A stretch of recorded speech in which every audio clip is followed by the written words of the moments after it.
before we get into talking, I just found out about you today. First of all, welcome, Vijay. Uh, Secondly, I just found out about you today that you wrote a book in 2002 called Everybody Was Kung Fu Fighting, Afro-Asian Connections and the Myth of Cultural Purity. Man, that's right up my alley. I cannot wait to read that book. The title, of course, is a reference to the song by Carl Douglas. Do you remember the title of the album Carl Douglas released in the aftermath of that? I cannot pretend to be a Carl Douglas fan. I just know the song.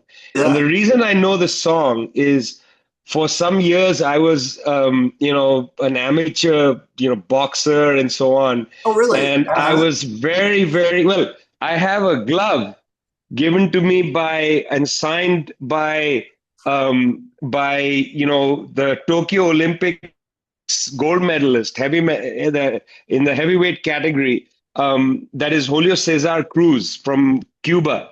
I'm a huge boxing fan, and I have all my boxing books. The great book by Norman Mailer, The Fight. Oh, one of the great absolutely. books. Yeah, one of the great books. And so my interest in Kung Fu came from that and watching Bruce Lee movies. Side. Okay. Yeah.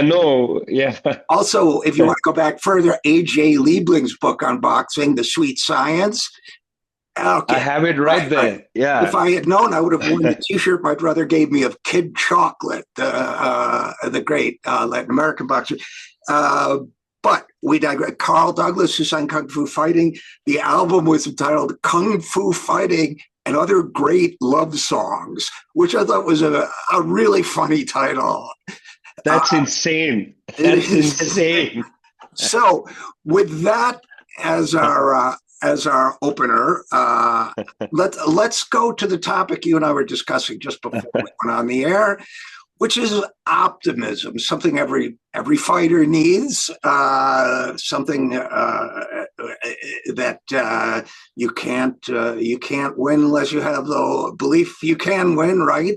And one of the reasons it came to mind was in preparation for our conversation that your institute, the Tricontinental Institute, just put out a dossier, I guess, as you do every decade or so, how the world looks from a tricontinental.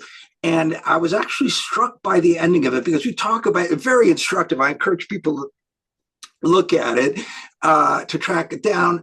But talking about the forces in play between the global north and global south, the kind of terrifying militarization being led by the US and so on. And then you talk about what's going on in the global south with some cautionary notes in there.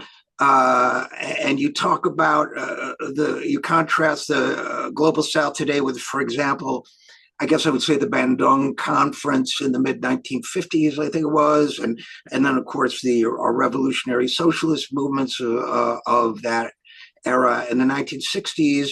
And you conclude by saying, I was intrigued by this, and I'm sure it was work of collective authorship, but saying of these countries, their projects are fragile and appear in ways that are not necessarily progressive. And yet the quantity of areas that seek to break from the current world order is not widespread or powerful enough to change the quality of the world order, but change is on the horizon. It is at the heart of the global class struggle. And then the very last sentence, something is bound to happen. That is an optimistic sentence to me, one that kind of caught me a little off guard because there was nothing, it was not a rosy, it was certainly not an overly rosy picture of the situation as it is. So am I correct in reading that as optimism? And if so, why? Yeah, well, I mean, first, the sentence is abrupt. And I think partly it's because I was hoping that it would start a conversation or provoke a conversation, because a text, as a journalist, you know that when you write your best stories must provoke conversation. They should not be something somebody reads and is satisfied. or smug about. I'm satisfied. Richard went somewhere and gave me information. I'm satisfied now. You want them to say, this piece of journalism was incomplete, or what about this, or what you want to evoke curiosity and discussion and debate as much as, saying, I have the final word. The final word will never be written because humanity will continue. There is no final word. So something is bound to happen. Why? First, I say that's the nature of a text. You say something is bound to happen, abrupt ending, because I want you to continue the discussion. But then the other thing about optimism, and you asked, well, what's the foundation for it? I mean, these philosophers have debated this for a long time. One of my favorite philosophers, Ernst Bloch, who lived in, a German philosopher, wrote a book on the principles of hope and really thought hard about where hope comes from. I read him regularly. I go back, I dip into him, to just say, well, Ernst, where did you see the foundation of hope? And in fact, I would say you don't really need to overthink this. I don't need a philosophical text.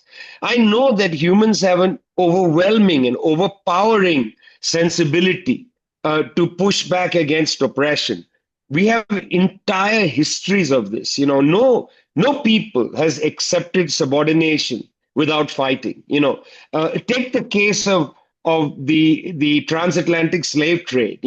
I remember hearing the story about enslaved Africans chained together, arriving in the Carolinas, and then just walking into the ocean, refusing to succumb to enslavement. They just turned around and with their chains ran into the water, to swim back, to walk back to Africa, in a sense, refusing subordination. The Maroons, people fighting, the abolitionists, the Underground Railroad.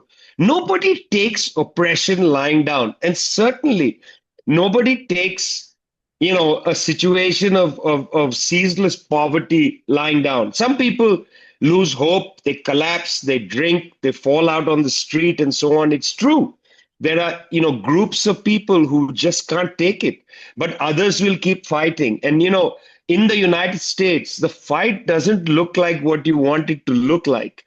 Some of them go to racism to articulate their dissatisfaction. Some will turn to Trump to articulate their dissatisfaction. Others will turn to militia groups to put their dissatisfaction on the table. But they are nonetheless fighting. It could be, to my mind or your mind, distorted their fight, but they are still saying we don't accept this reality. In other countries, it's not so ugly. You see people forming trade unions and so on. It's a big error to call the vast section of the working class in the world unorganized, because no human is unorganized, actually.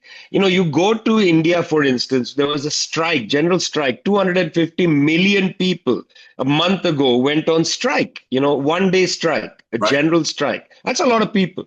Most of them so-called informal or unorganized sector. You can't be unorganized and go on strike. What you have is you have self-help groups, you have little non-profit type groups, you have people who gather together as delivery workers. You have a lot of organization.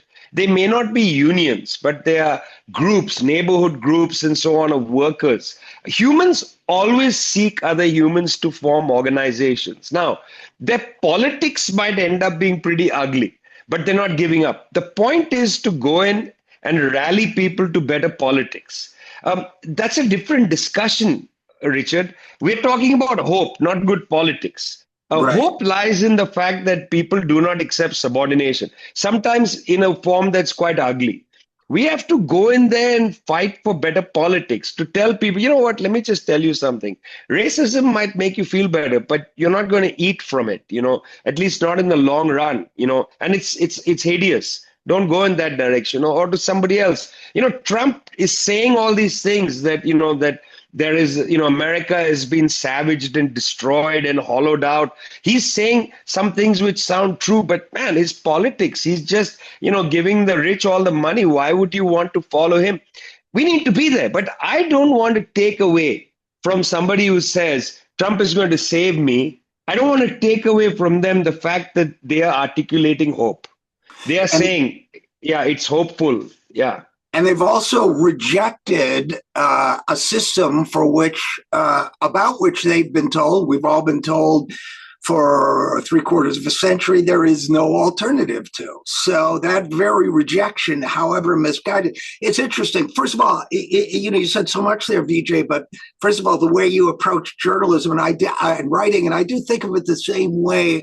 It's kind of like Bertolt Brecht's V effect, which sometimes gets translated as the alienation effect or the distancing effect in his plays, where he would write these plays about the class struggle or whatever it might be, poverty, but he didn't want the audience to come away satisfied and resolved. He wanted them to come away unsettled and wanting to do something about it. And I share your reaction to many of these. I've thought about writing something called, I don't know, Seeds of Revolt or something about these various insurrections.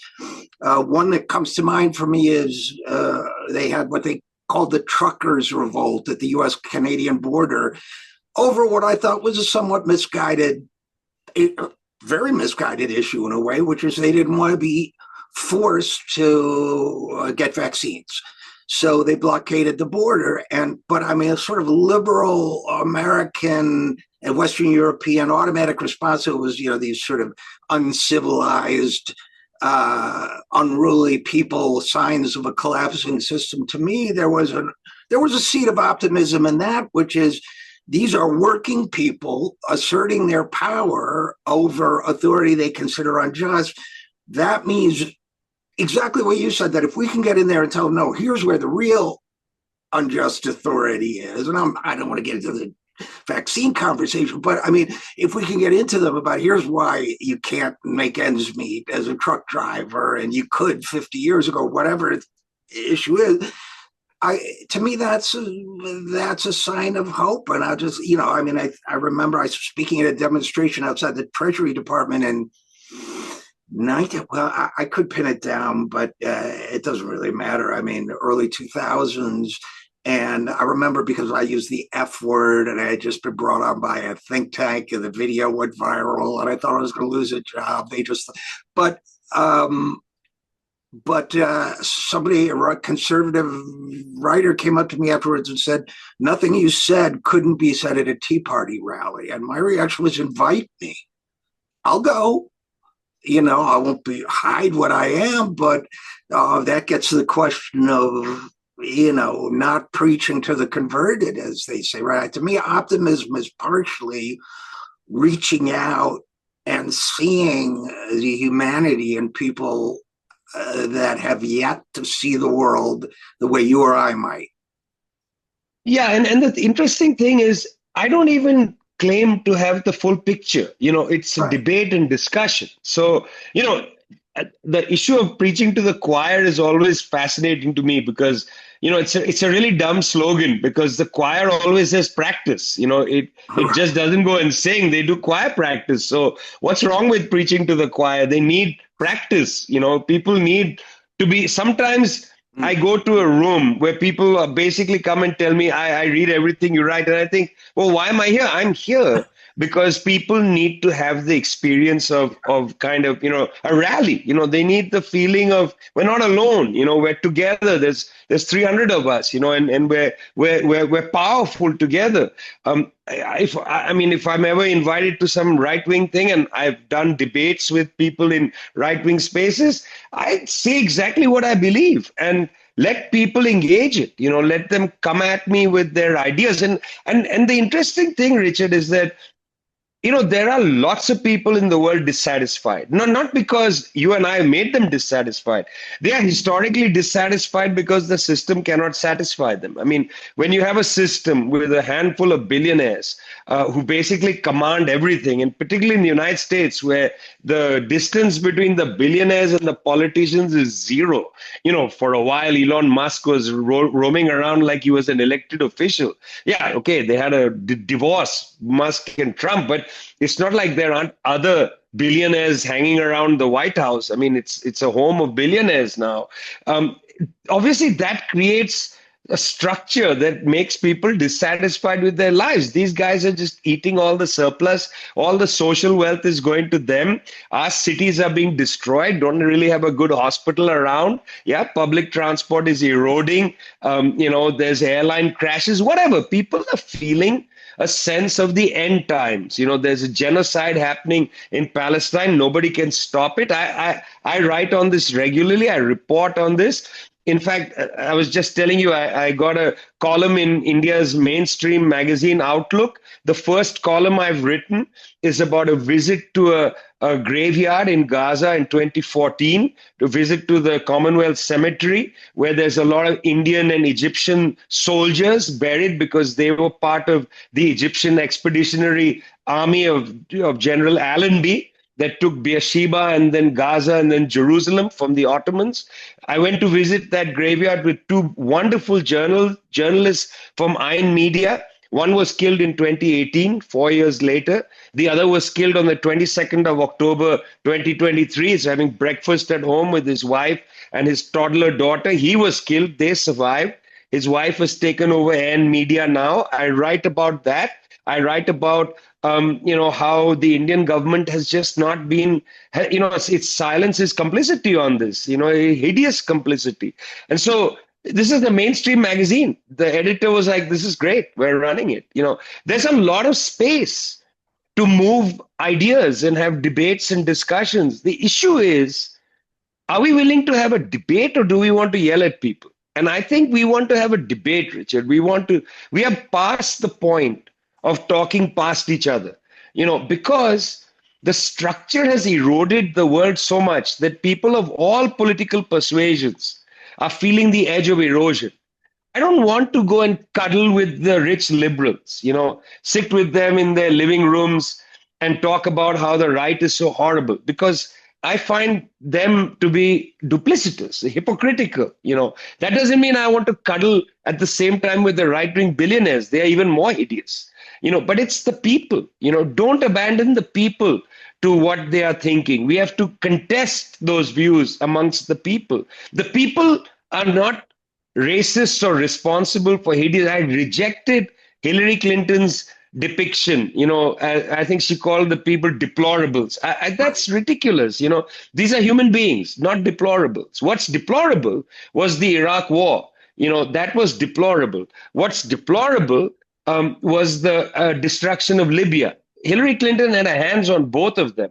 Yeah, that's deplorable. Not people who are struggling to find a way to articulate their sense of complete disorientation in the world. Their kids can't get a good job. They're moving back home. They may lose their farms. The shop is closed down. Walmart is taking over everywhere. They don't have the little business that provided some product because Amazon has killed them. The big billionaires are making all the money. They have nothing. They are frustrated. They're angry. They go to the right. Why do they go to the right? Because there is no left alternative provided for them that's articulate enough and strong enough. They are not deplorables. They are just looking for a way to make their lives better. And the right has appeared with a hideous message which appeals to them. But if we had come, we had the money, we had the power, if we had been able to come there with our own message, they might have been drawn to a deeper critique of the system and so on. But, we are not there. We are not there we are not there in Poland. We are not there in Bulgaria. We are not there in Romania. We are not there in Germany. We are not there in these countries, Richard. It's not just the United States. I know, and I always, I always repeat to myself that a good story of what's going on is better than a bad story, but a bad story is better than no story. And the left has offered, however one defines the left nowadays, center left particularly, has offered no narrative that coheres for why people's lives are as screwed up as they are. So that gets us to the question of, and by the way, preaching to the choir, that comes from the fact that preachers are supposed to go to the unconverted, the heathen, and make them, but we won't get into that. I also point out to people when they tell me, well, the military is the most respected institution in the U.S. and many other countries as well, that, well, the military is actually a very socialist institution. If you think about it, it's a government institution. Everybody considers themselves comrades. They, their basic needs are met. They have a shared purpose that they consider to be a higher purpose than themselves. So, look for the positive. But I have to then ask you another question, Vijay, because I am frequently, well, let's just say it's intimated in conversation that I may be a little insane for feeling as this optimism that I do.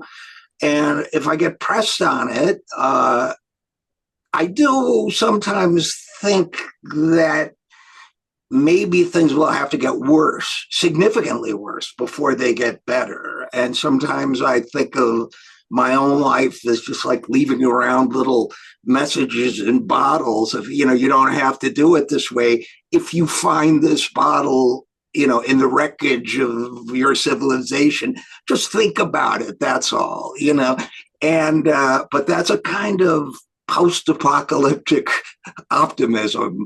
I'm not saying I always feel that way, but sometimes I do. And I don't know, what's the arc, if you feel optimistic in this way, what's the arc of your optimism? Yeah, so firstly, that's a really interesting way to put it. I would say that I feel, the great American poet, communist poet, actually, Muriel Rukeyser, wrote a poem where the line is, basically communists are aliens from the future, exiles from the future. Sorry, exiles from the future. I love that line. They are exiles from the future. That means, there's some things that we know, and I don't want to be arrogant about this. There are a few things that, we may know about, like what life should be. We can envisage the historical arc. And so we've come to say, look, this is it. I think it's a funny, beautiful suggestion. You said leaving messages in a bottle. Well, it's interesting because we believe, like people who are, in all these movements around the world, different political orientations, some led by the military, like Ibrahim Traore's government in Burkina Faso, doing very interesting things, and so on. There are all kinds of political formations that are expressing dissatisfaction, seeking sovereignty in one way or the other. It's a varied group. Well, the thing is, one has to engage them. The very wrong attitude is to sit back and say, well, the Islamic Republic is theocratic, so we want to stand against it. No, you must engage people, talk to them, talk to intellectuals in that society. That's what our institute is all about. It's about engaging particularly movements and intellectuals, talking to movement leaders, talking to, voices in a society, in the battle of ideas, contesting how people are seeing things without being objectionable. I don't want to come into a meeting with somebody with a different orientation and yell at them and say you're wrong. I'd like to hear how they see the world. Then I'd like to be able to ask them some questions. Oh, you see the world like that. Well, I'm understanding how you see it, but how do you deal with this? I mean, what are your economics, for instance?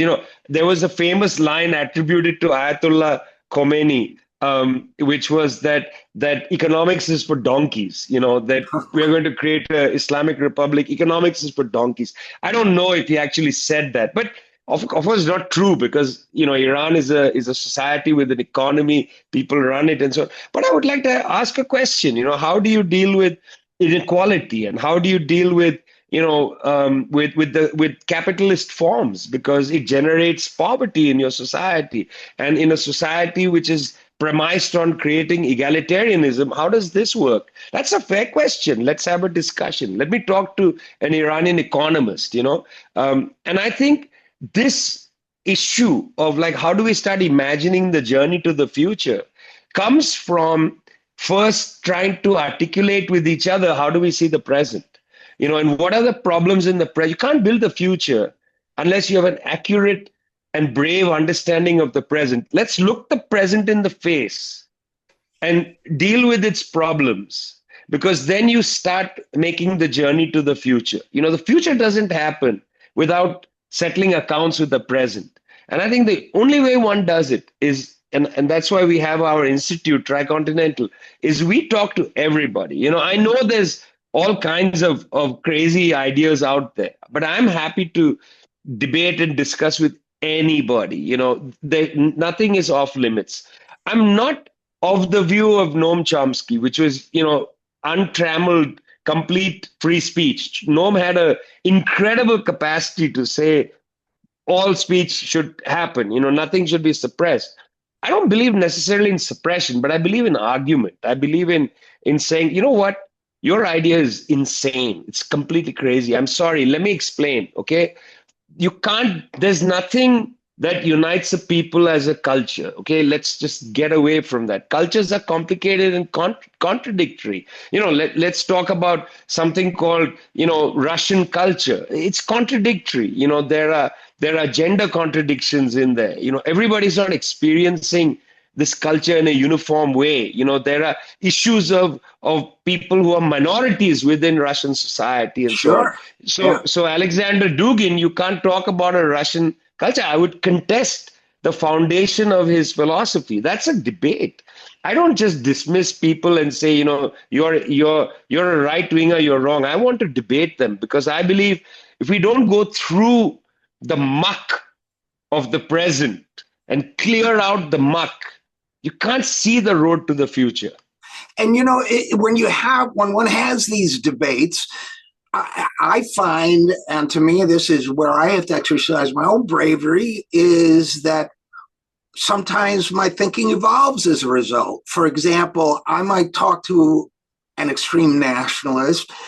I'm basically anti-nationalist in many ways, but it has made me think, well, what is it that is moving this person? There's genuine, deep emotion here, and a kind of beautiful, kind of a beautiful emotion sometimes.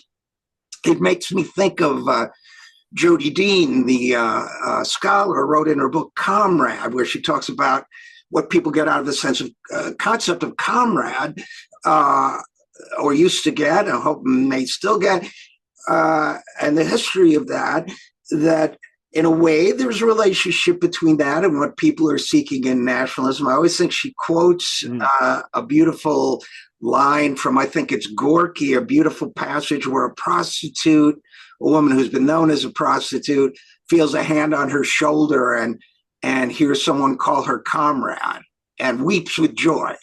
So I mean, we're all sort of floating in this existential crisis of one kind or another, loneliness of one kind or another. Mm-hmm. So nationalism I still find it as problematic as I did, but I've certainly, learned from the people who call themselves nationalists. I get why they're moved by the music and the flag and the rallies and all this. So, I mean, to me, the conquering of fear is a conquering of fear to say, look, face the thing you think is your enemy and see what you get out of it. Does that make any sense? Well, I mean, that's exactly what my belief system is, in a way, Marx writes a great line in his little note to his children. He writes, nothing human is alien to me. Right. Nothing human is alien to me. I mean, these people are human, they are not, even aliens are not alien to me. If an alien arrived, I would like to talk to them. I don't see them necessarily. I don't see anybody as my enemy. That I want to put that out there. Even people who I object to their worldview, lifestyle, etc., the bourgeoisie, we have to contest them. But they're not like, they're not my enemy. They are perhaps a political adversary. Yes, for sure. Enemy is a strong word. It sort of says we draw a line and don't cross it. I'll go anywhere. Yeah. Happy to. Tomorrow, if they invite me to Davos, or God forbid they invite me to go to that ski resort where they all go and talk in the U.S. I've forgotten its name. I would Jackson Hole. probably Jackson Hole or Aspen or one of these places. I would Right, right. probably Oh, go, but Aspen I don't. Institute. Sure. Yeah, Yeah, yeah. I don't ski, and I'm not interested in falling down and breaking my leg. But I would go for the hot chocolate and the conversation. Sure, I would do it. Right. It's not going to happen. It's not going to happen, not because I wouldn't go, but they wouldn't want people like you and me. You see, because they don't want to have the conversation. They think we are outside the conversation. I find that interesting. We are interested in having the conversation. They are not. I've actually had more luck talking to people in the CIA than to any other US government institution. And the reason is that people in the CIA are interested in things happening in the world. And for instance, they know that people like you and I travel to interesting places, so they want to meet us and talk to us. They think they're learning something from it. I'm getting their stories because I'm not telling them anything they haven't already read in the newspaper. But they are telling me interesting stories. I mean, I've met many retired people. They talk a mile, but you don't get that from the rich. The rich are not interested in talking to us. It's the Gatsby got the sorry, Fitzgerald got the line wrong in The Great Gatsby. It's not merely that the rich are not like us, which is the line in The Great Gatsby. The rich are not like us. No, it's not that. It's that the rich don't want to talk to us. That's actually the indictment of our times. Is that people like Elon Musk and people like all the others, Zuckerberg and so on, they don't want to talk to us. They look down on us. They think they are titans. Just because all the fortunes came together to give them monopoly rents and Right. monopoly rights, it doesn't make them a titan. I mean, there's nothing titanic about Zuckerberg or Musk. They're just ordinary fellows who wear baseball caps, Right. but they I don't would want to only talk to us. I would challenge you only in one way, which is that they're not ordinary in the sense that I think the billionaire class, especially the self-made so-called billionaire class, we can consult our Kropotkin or whatever on whether anyone is self-made, but the so-called self-made billionaire, the Musks and Zuckerbergs and so on, I think they're self-selected for pathological drives, that they tend to have a pathological drive. Well, I consider a pathology for money, for power, for self-advancement. So, I mean, when they say they're different from you and me, yeah, that's the main way. They're not smarter, certainly, and they have this grandiosity about them that you alluded to. And to me, it fascinates me. I write a lot about AI and technology, and it fascinates me that they are now trying to blur the line between the human and the machine, claiming properties of their computer programs that those programs do not have, of sentience, consciousness, or whatever, because, in response to Marx's, nothing human is alien to me, they want to make the human, blur the line between the human and the non-human because it serves their interests. So they're different in that sense. They're certainly not smarter. They're certainly not more aware, less aware, I would say, and have extraordinary power. I don't know how often in human history, certainly modern history, so few have had so much power. I mean, that's a very, see, firstly, I would say that, everybody has an ego. Ego is not a thing that only a few people have. Everybody has an ego. The issue is what you put your ego into. Most people in the world put their ego into their children and their families. That's where their ego is satisfied. They say, I got great kids, and I have a nice house. I have a nice home, really, not just a house, a nice home that I'm happy with. I have a garden. I have, my friends. I have my relatives. We eat together on the weekend. That's where I put my ego. My ego is into my family. Most people in the world That is the limit of ego. And I think that's beautiful. Yeah. You and I work 24 hours a day. It's not like we are not extraordinarily hardworking. Our ego is put into our work. A lot of it, is into getting the story out, getting the story right. I don't care about money. I'm more interested in getting the right story and getting the right story right. That satisfies me. Of course, I put my ego into my children. I love my girls. Put my ego into them. I put my ego into my relationship, into my apartment.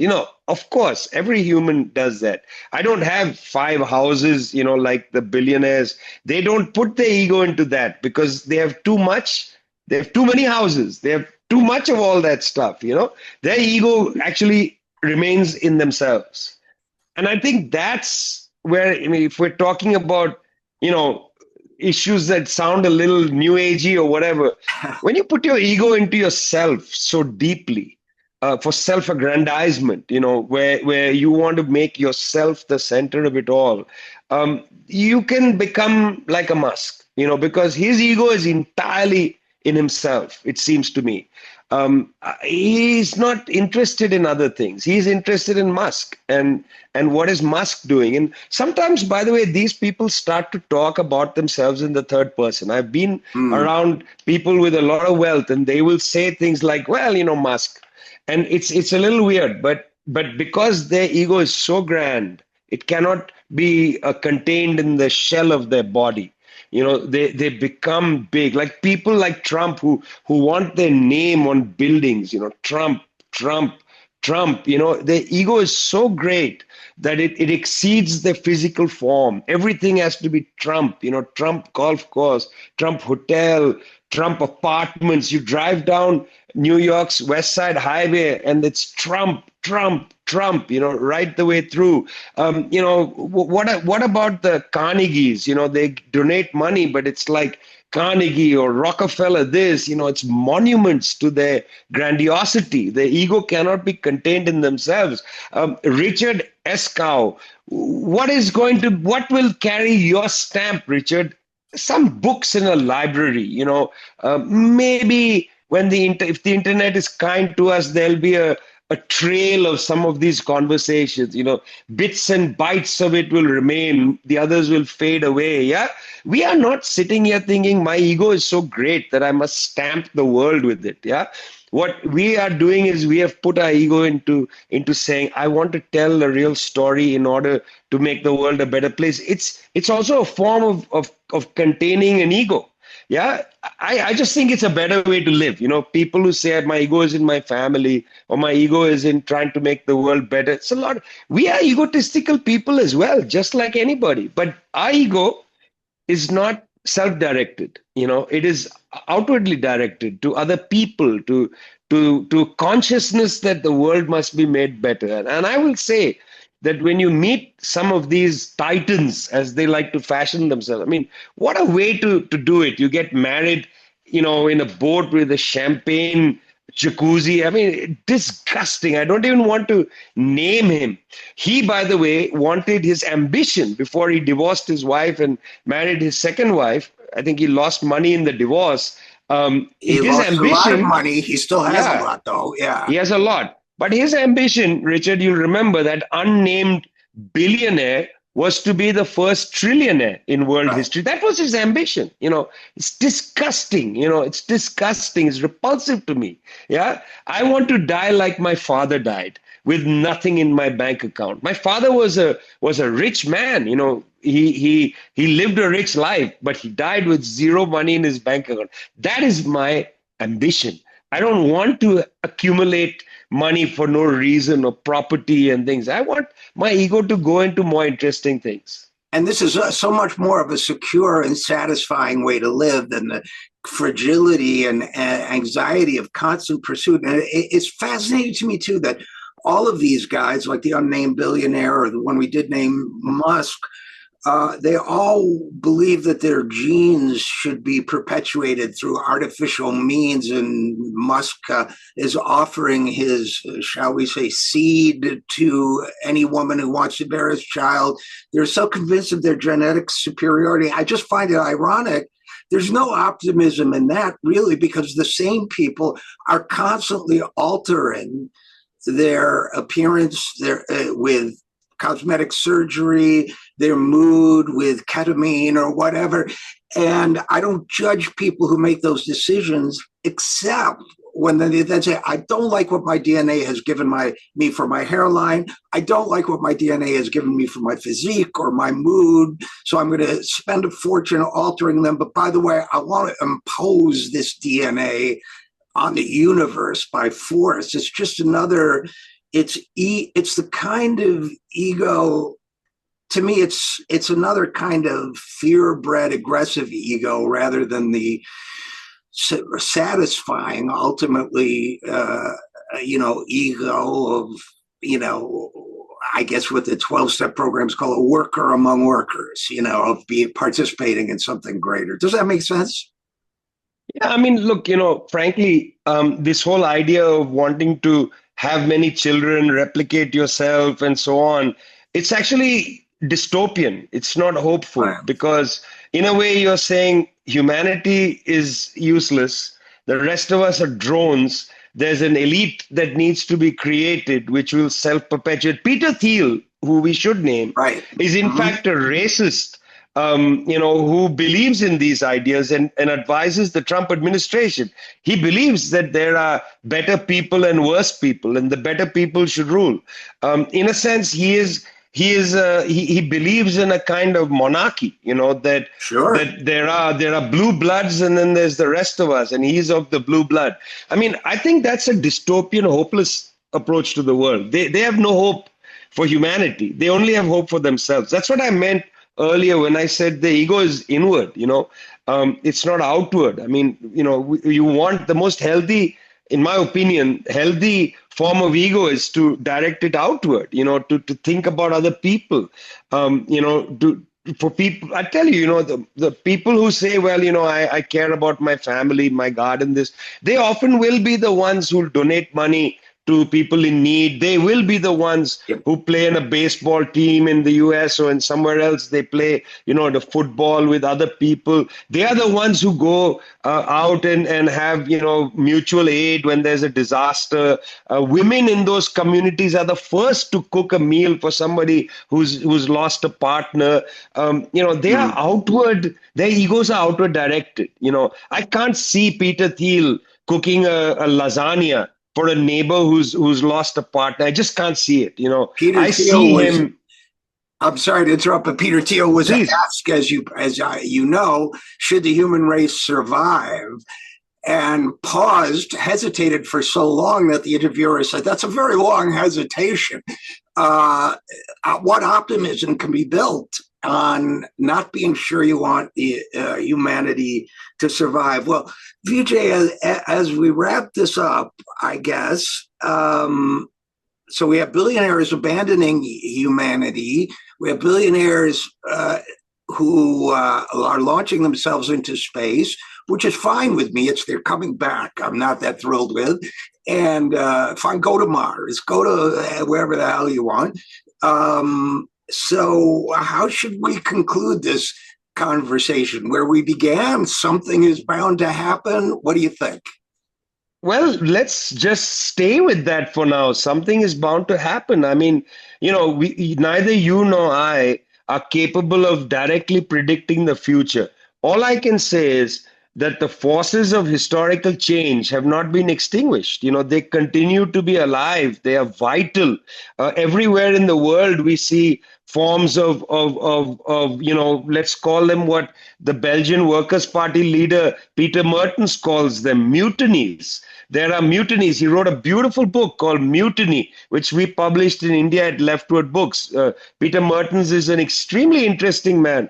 The idea that there are millions and millions of mutinies, small ones, larger ones, and so on, gives me a great sense. Something is bound to happen, Richard, not because I'm, visualizing it out of nothing, but if I look out of the window, these things are happening now. And the question is, when does the number of these mutinies transform the global balance of power.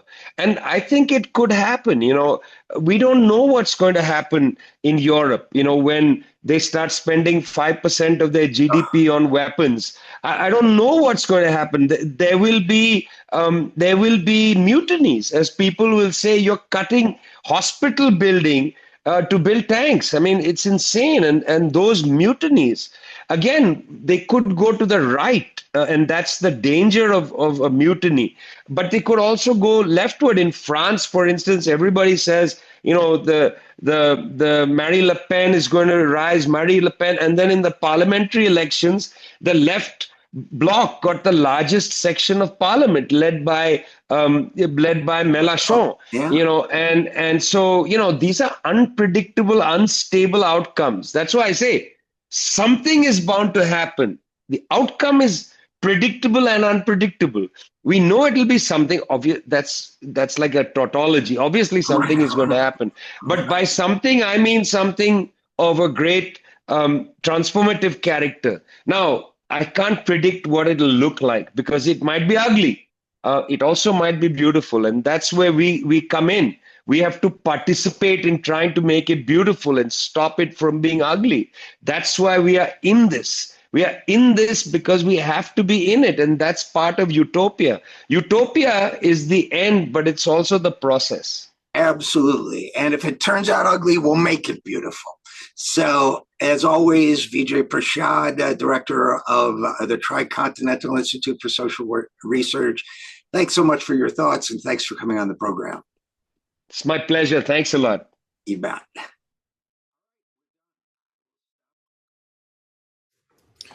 We depend on your support here at the 0 Hour, so please give whatever you can at any of the links you see on your screen. Thanks so much.